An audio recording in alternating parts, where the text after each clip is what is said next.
అయితే నాయన అంతా ఎదుల చెట్టండి ఎంతగా పెరిగిందండి ఇంతగా పెరిగి ఆ మహాతల్లి కన్నా ఆది పరాశక్తి అరే ఏం చేస్తుంది నాయన మహాతల్లి ఆది పరాశక్తి ఆ గుడిలో వాసక్తి ఏం చెప్తున్నా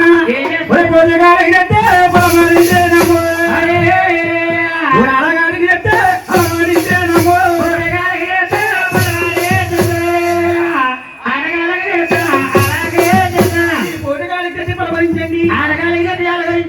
మాతని ఒక నాటకాలని అమ్మగారు అడిగించాడు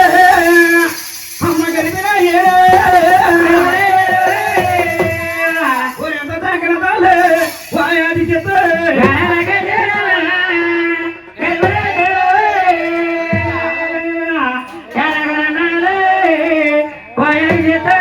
చూసేవా నాయన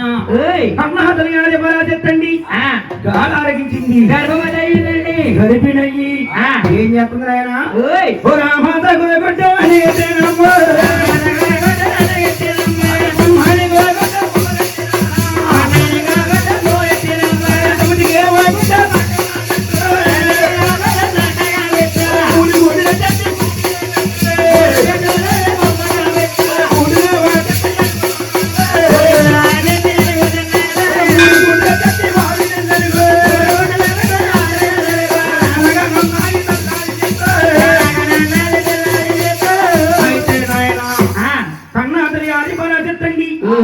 మూడు గుడ్ల మీద కూడా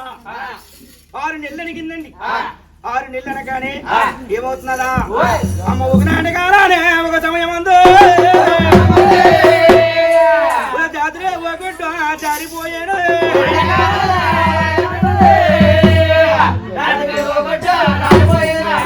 జాతర ఒకటి జారిపోయిందో అరే నాయన కింద పడిపోయిన పుట్టండి బతరాజు పోయిందండి అయితే నాయన ఎప్పుడైతే కింద పడ్డ గుడ్డి బతలైపోయిందో పోయిందండి కింద భూమండలంగా మారిపోయి పైపేరిపోయి ఆకాశం అయిందండి ఆకాశం అయ్యింది చూసావా నాయన అందులో రాని రవ్వలుంటే ఆకాశంలో చిన్నకాయల కింద ఏర్పడ్డాయండి బాబు చింతకాయలు కాదు నాయన నక్షత్రాల కింద ఏర్పడ్డాయండి ఆకాశం మధ్య నక్షత్రాలుగా ఏర్పడ్డాయి అందులో తెల్లటి స్వరం ఉంటే మన చుట్టెంపులో ఉన్నాయండి 7 సముద్రాలు ఇలబాల సముద్రాలు సప్త సముద్రాలుగా ఏర్పడ్డాయి చూసేవా నాయన అందులో పట్టుబడి స్వరం ఉంటే సూర్య చంద్రులుగా సావజాలయ్యారండి పగలుగా అన్నదమ్ములుగా అయితే నేను ఒక గుడ్డు వల్లండి ఒక సృష్టి ఏర్పడ్డాది అయితే నేనా ఎప్పుడైతే సృష్టి ఏర్పడ్డారో కర్ణాటక గారి పరాశక్తికి అఖండమైన ఆకలి పెరిగిపోయి రెండో గుడ్డు ఆకలేసి ఆరగించిందండి ఇంకా ఒంటి గుడ్డు మిగిలిపోయింది ఈ ఒంటి గుడ్డి మీద మాదిరిగా వస్తుంది ఎలాగా